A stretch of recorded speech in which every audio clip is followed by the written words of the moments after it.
In the grand hall filled with laughter on Christmas Eve, everyone fell silent as the single father named Henry Calder walked toward the old piano. He only meant to play a gentle lullaby for his daughter to sleep, but the moment the melody rose, CEO Ingrid Whitmore stood frozen.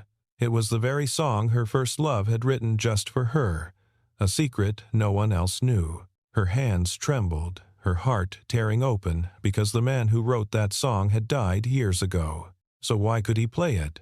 The corporate tower's lobby had already been transformed into a winter wonderland by the time Henry arrived that evening. White lights cascaded down marble pillars like frozen waterfalls, and the scent of pine and cinnamon filled every corner.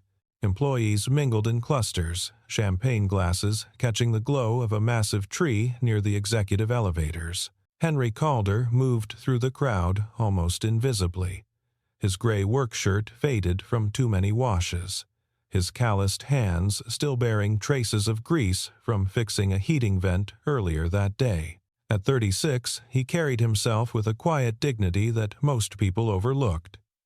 They saw the janitor. They didn't see the artist whose fingers once danced across concert hall stages, whose name had briefly appeared in regional papers as a rising talent before everything fell apart. His daughter Audrey clung to his hand, her 7-year-old frame practically vibrating with excitement. Her dark curls bounced as she tugged him toward the dessert table, her brown eyes wide with wonder at the chocolate fountain.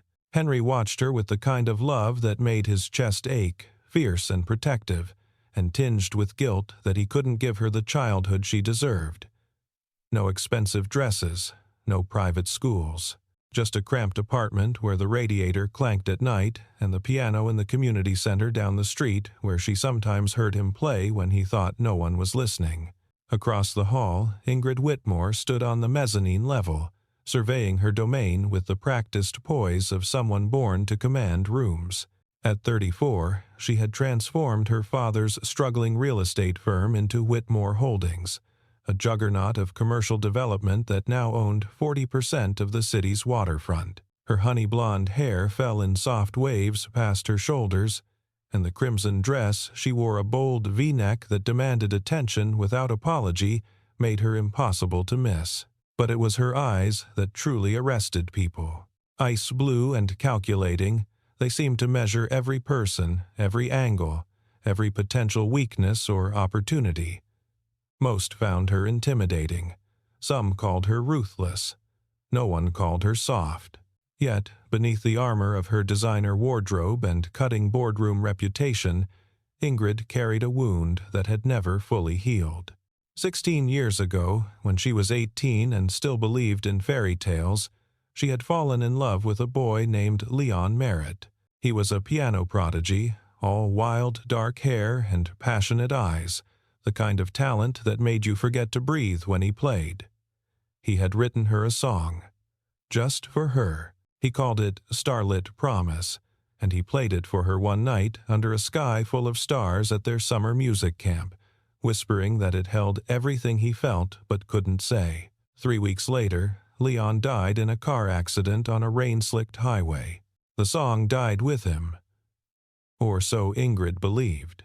She never heard it played again. She forbade herself from listening to music the way she once had, treating it instead as background noise, afraid that if she let herself feel too deeply, the grief would swallow her whole. Audrey's bright voice cut through Ingrid's thoughts. The child had somehow wandered away from her father and was now standing near the dessert table, reaching for a chocolate-covered strawberry that sat just beyond her grasp. As she stretched on tiptoes, her foot slipped on something wet, champagne, probably, spilled by a careless guest.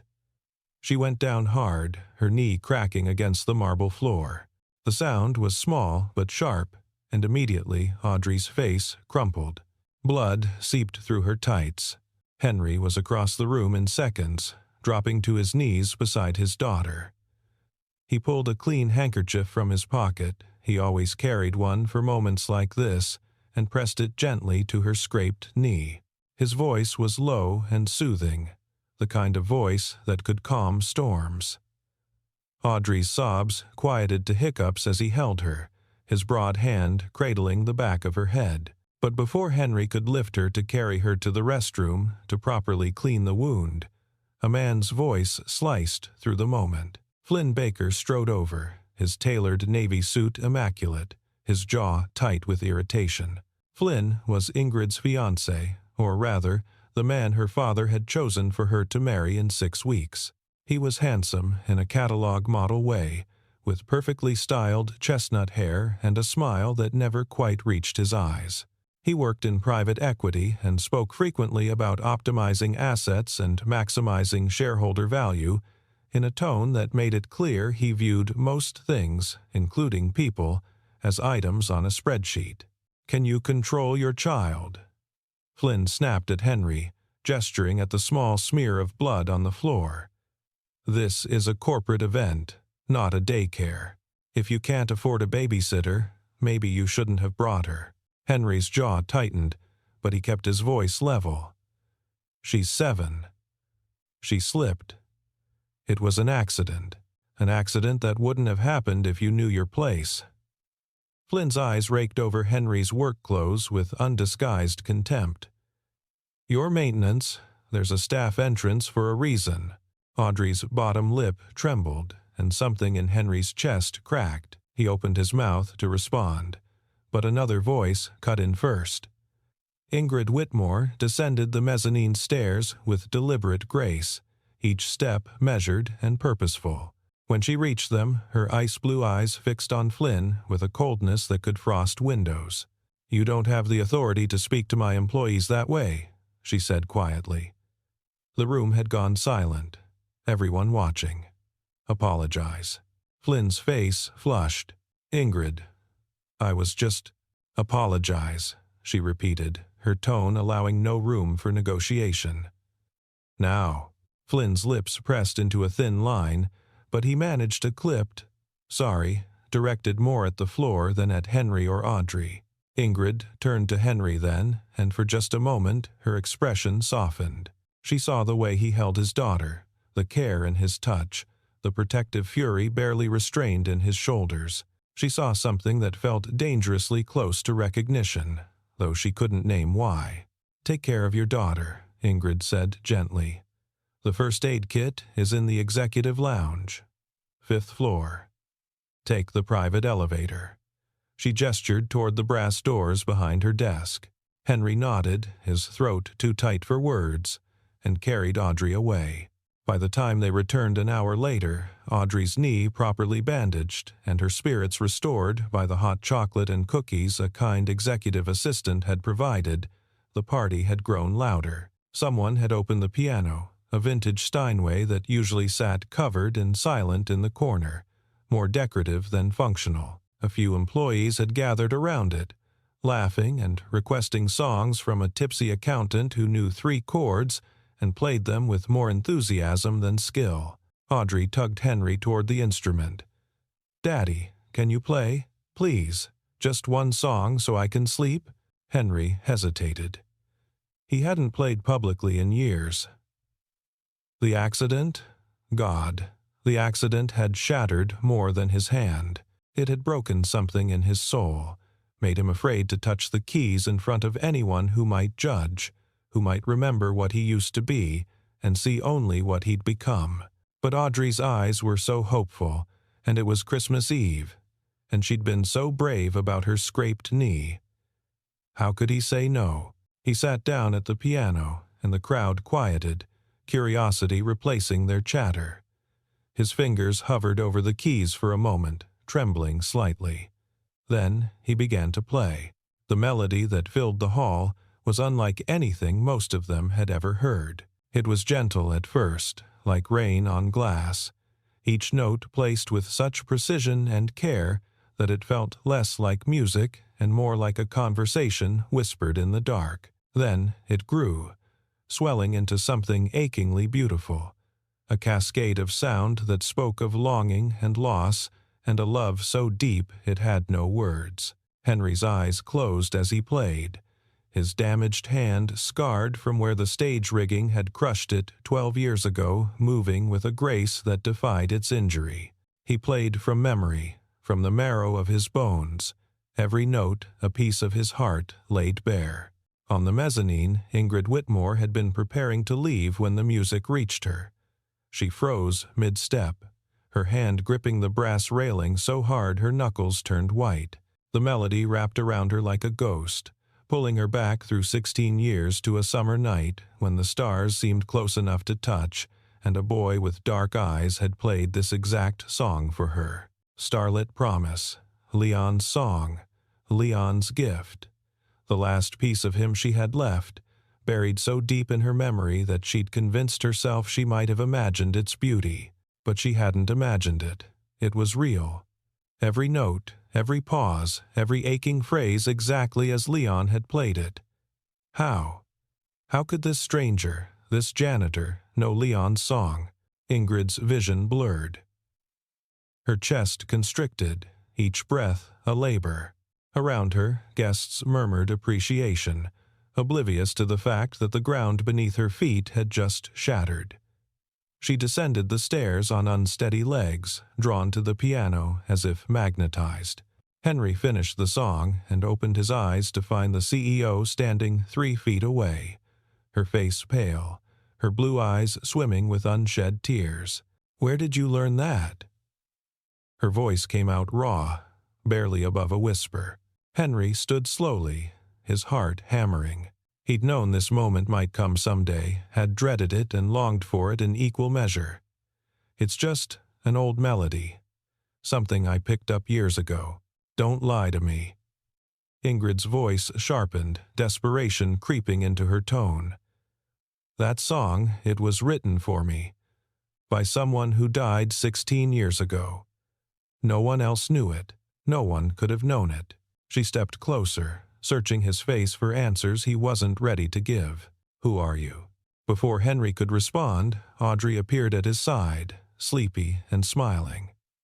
"That was beautiful, Daddy. Can we go home now?" Ingrid's gaze dropped to the child, then back to Henry. She saw the fear in his eyes, the way he instinctively moved to shield his daughter from her intensity. She forced herself to breathe, to step back, to remember where she was. But as Henry gathered Audrey's coat and hurried toward the exit, Ingrid stood rooted to the spot, the melody still echoing in her skull like a hymn or a curse.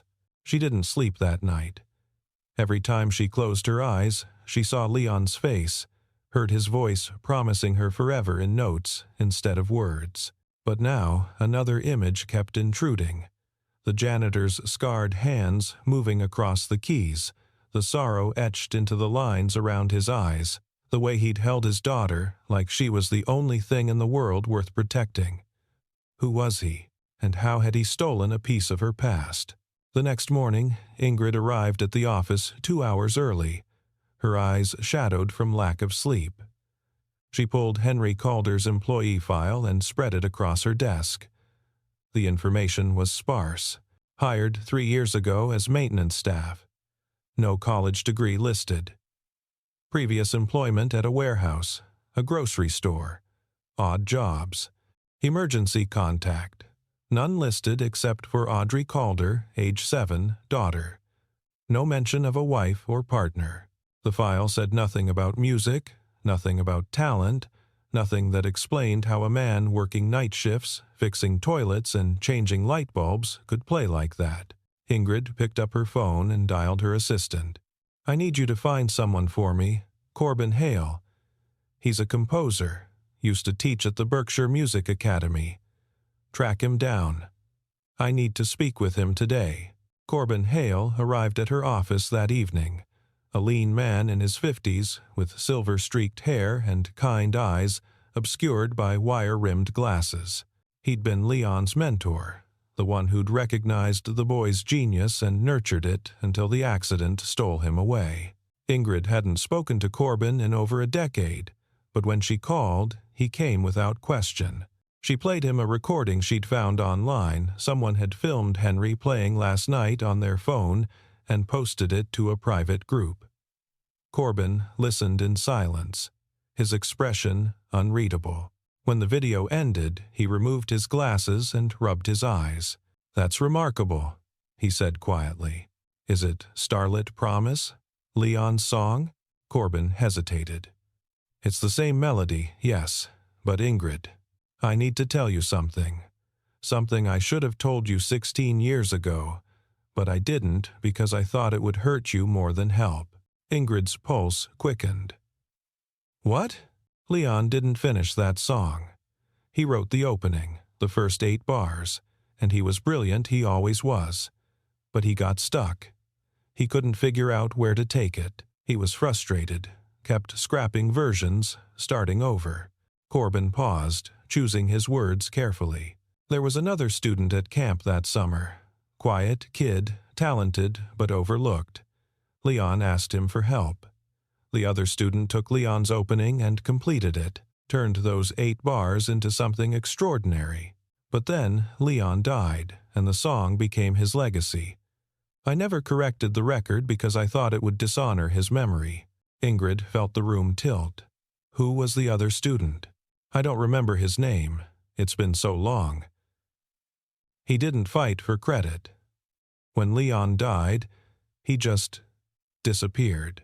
Ingrid's hands clenched into fists on her desk. Henry Calder, the man who played last night. Could it have been him? Corbin looked at the frozen frame of the video on her laptop screen, at Henry's face illuminated by the piano's reading light. I don't know. Maybe. But there's only one way to find out. Ask him. But asking Henry proved more difficult than Ingrid anticipated. He didn't show up for his next shift, or the one after that. When she finally sent security to his listed address, a run-down apartment building on the east side, they found it empty. The landlord said Henry and his daughter had left 3 days ago, paid up their rent through the end of the month, and disappeared without a forwarding address. Ingrid felt panic claw at her chest. She'd driven him away. Her questions, her intensity, her desperate need for answers had frightened him off. But why? What was he hiding? Or more accurately, what was he protecting? The answer came on a night when snow fell thick and heavy, blanketing the city in white silence. Ingrid had been working late, trying to distract herself from the gnawing emptiness that Leon's song, Henry's song, had reopened inside her. She was about to call her driver when she heard piano music drifting up from the lobby. Faint, haunting, unmistakable. She took the stairs, her heels clicking on marble, her breath coming too fast. The lobby was empty except for a single figure seated at the piano. Henry. His back was to her, his shoulders hunched as if bearing an invisible weight.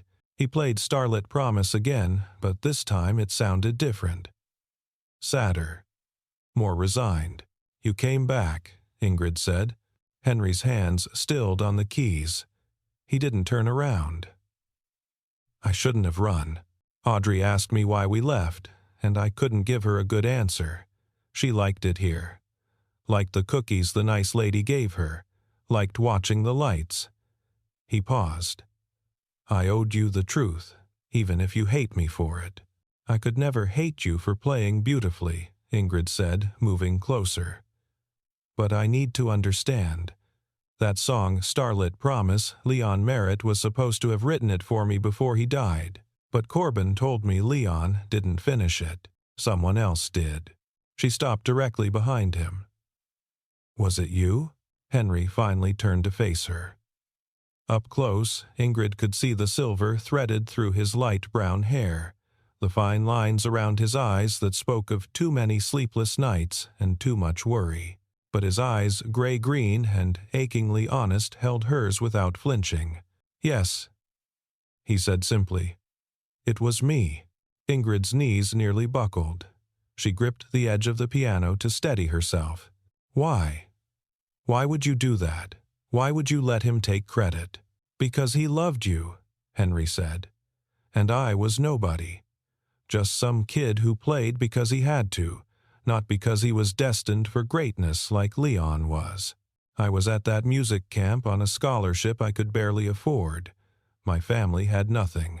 I worked nights, washing dishes at a diner just to pay for my bus fare there and back. And then I saw you.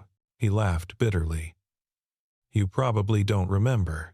Why would you? I was invisible. But I watched you laugh with Leon, watched the way your eyes lit up when he played, and I thought that's what love looks like. That's what it means to matter to someone. And I wanted to give you something, even if you never knew it came from me.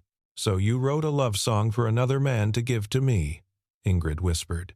I wrote a love song for you, Henry corrected.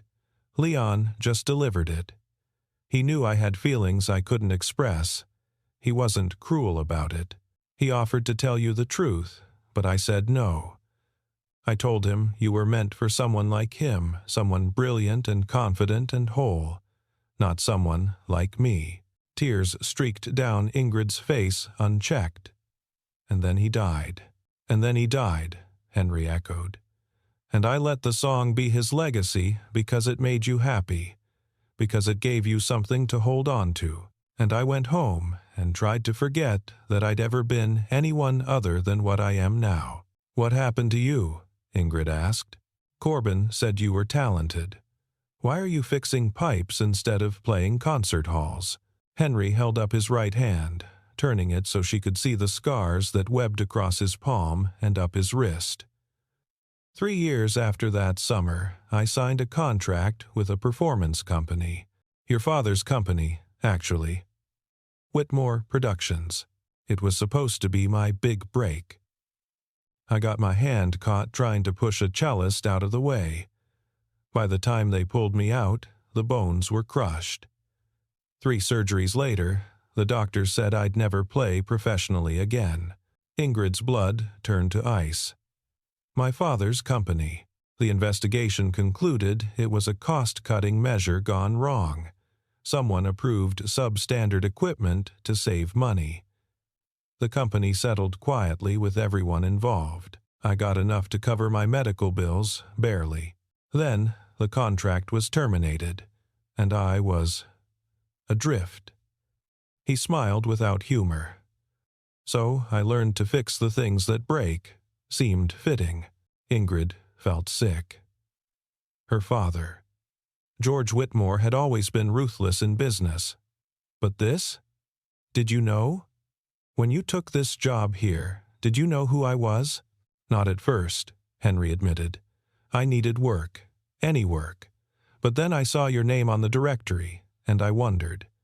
And then I saw you, and I knew. He met her eyes.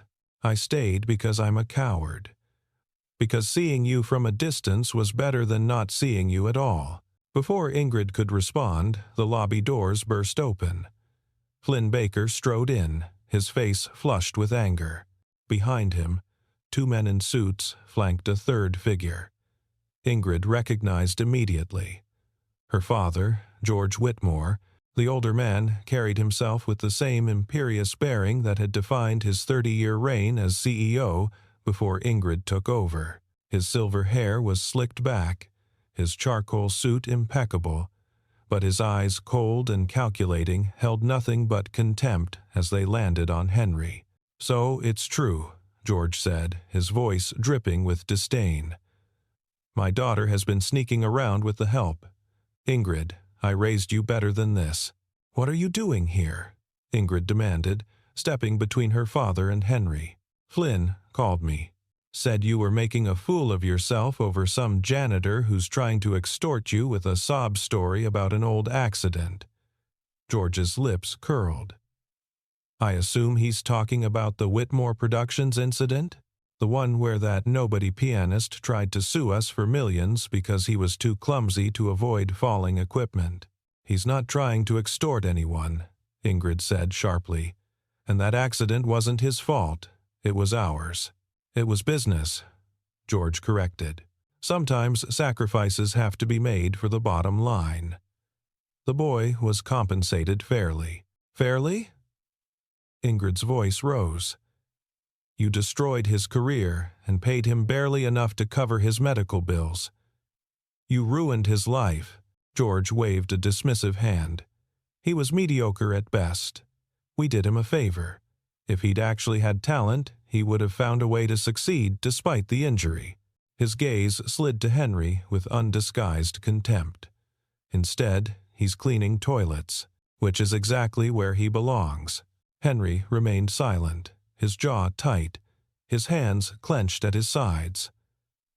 But Audrey, who had been sleeping in one of the lobby chairs, covered by Henry's jacket, woke at the sound of raised voices. She stumbled over to her father, rubbing her eyes. "Daddy? What's happening? Why is everyone yelling?" Flynn sneered. "This is exactly the problem. You're so busy playing house with this man and his brat that you've forgotten what's at stake. Our wedding is in 6 weeks. Merging your company with my firm's investment portfolio will create a powerhouse. But if word gets out that you're involved with him, we lose everything. Investors will pull out. Your board will question your judgment. It's over." "Then let it be over," Ingrid said coldly. "I don't love you, Flynn. I never did. This engagement was my father's idea, not mine, and I'm done letting him dictate my life." George's face purpled. "You, ungrateful. No." Ingrid's voice cut through the lobby like a blade. "Let's talk about how you've sacrificed every meaningful relationship I could have had because they weren't profitable enough. Let's talk about how you made me believe that love was a weakness and power was the only thing that mattered. And let's talk about how you stood by and watched an innocent man's life fall apart because saving money was more important than doing the right thing." She turned to Flynn. "The engagement is off. You'll receive formal notice from my lawyers tomorrow." Flynn's expression twisted with rage. "You'll regret this. I have evidence of financial irregularities in your acquisitions. I'll bury you." "Try," Ingrid said. "But do it from a distance. You're no longer welcome in my building." Security escorted Flynn out, his threats echoing through the marble halls. George lingered, his eyes hard as flint. "You're making a mistake, Ingrid. That man is a ghost, a failure. He'll drag you down with him." "Maybe," Ingrid said quietly. "But at least I'll be able to look at myself in the mirror. Can you say the same?" George Whitmore turned and walked out without another word. In the silence that followed, Ingrid sank onto the piano bench beside Henry. Audrey climbed into her father's lap, her small arms wrapping around his neck.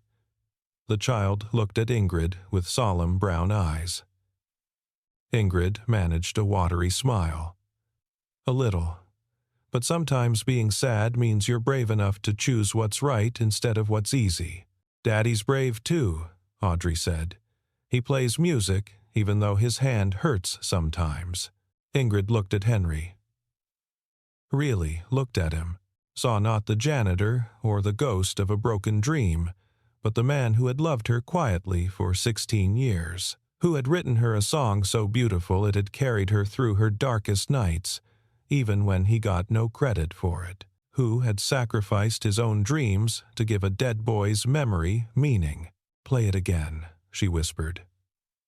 Henry hesitated, then shifted Audrey so she sat beside him on the bench. Together, father and daughter, they played. Audrey's small fingers stumbled over the simple parts Henry taught her, and his scarred hand moved with the hard-won grace of someone who refused to let pain steal his last connection to beauty. The melody rose through the empty lobby, no longer a ghost of the past, but a bridge to something new. When the last note faded, Ingrid reached out and took Henry's damaged hand in both of hers. "I need to know," she said. "If I asked you to give me a chance to let me know you, really know you, would you be brave enough to say yes? Even though I come with all this baggage, even though my father will fight us every step of the way, even though the world will call you a gold digger and me a fool." Henry's eyes shone. "I wrote you a love song 16 years ago. I think I can manage a little courage now." Ingrid laughed, the sound breaking through tears. "Good, because I'm terrified, and I could use someone who knows what it's like to start over." The weeks that followed were not easy. Flynn made good on his threats, leaking carefully edited financial documents to the press that painted Ingrid as reckless and unfit to lead.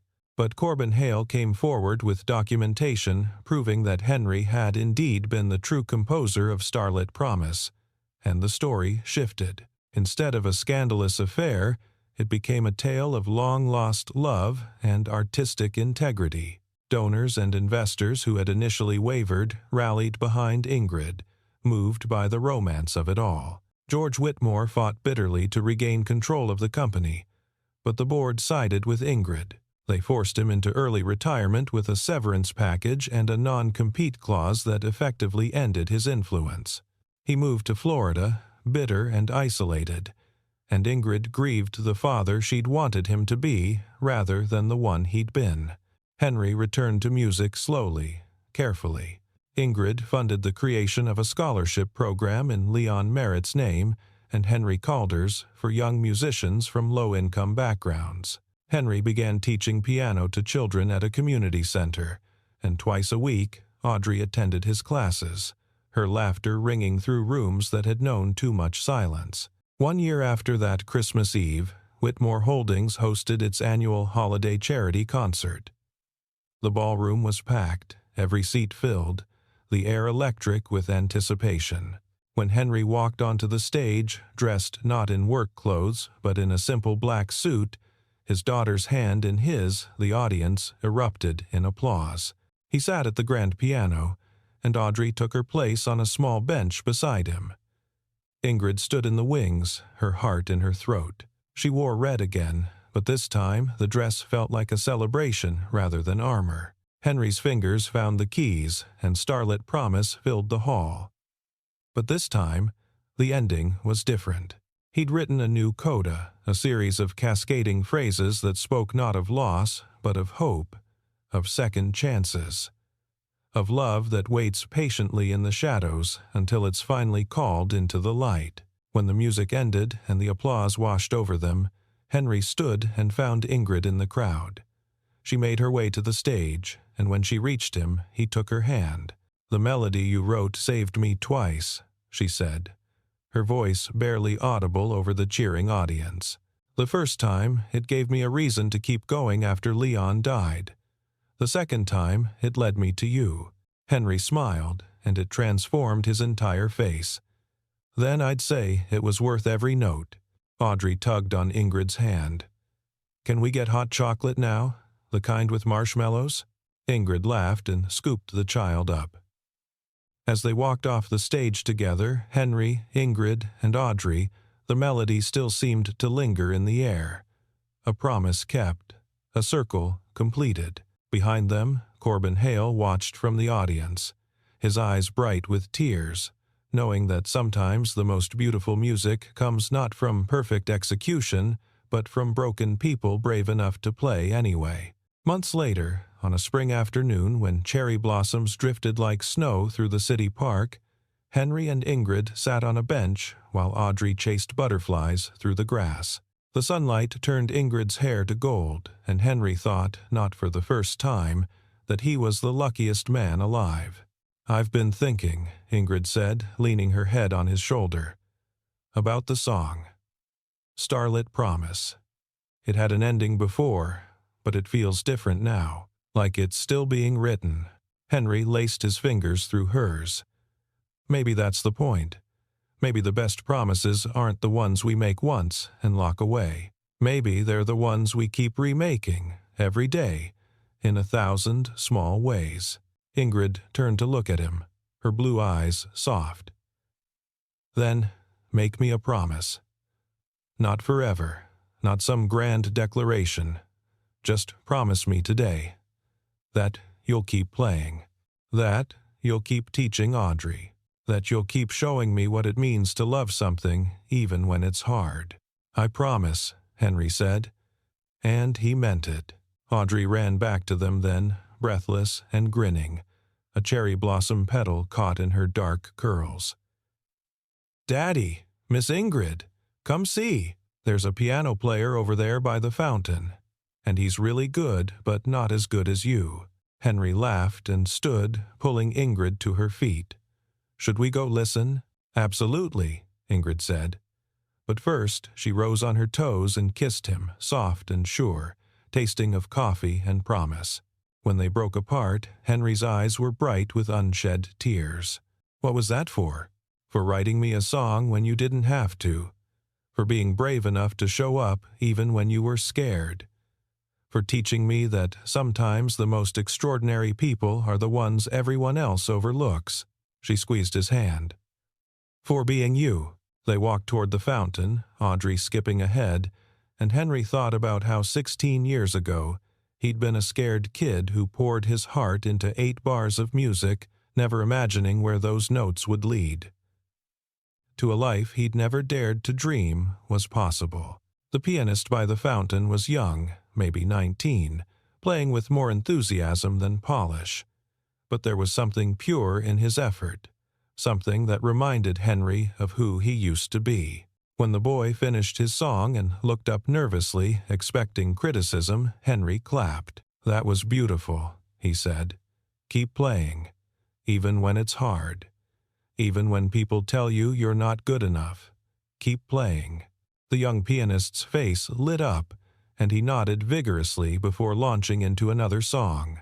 Ingrid slipped her arm around Henry's waist as they listened.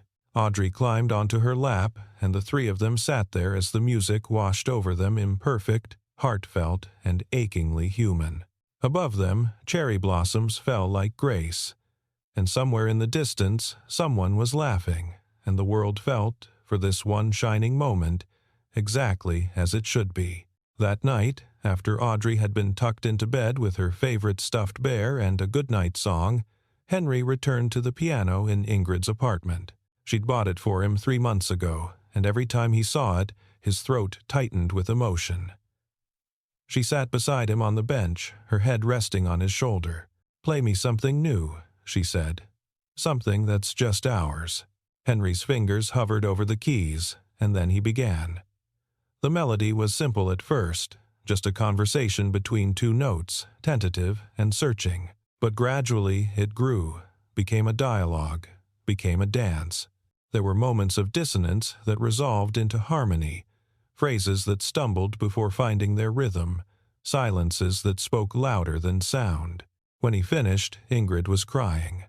"What's it called?" Henry thought for a moment. "Second movement," he said. "Because every great piece of music has more than one part. And this? Us? This is just the beginning."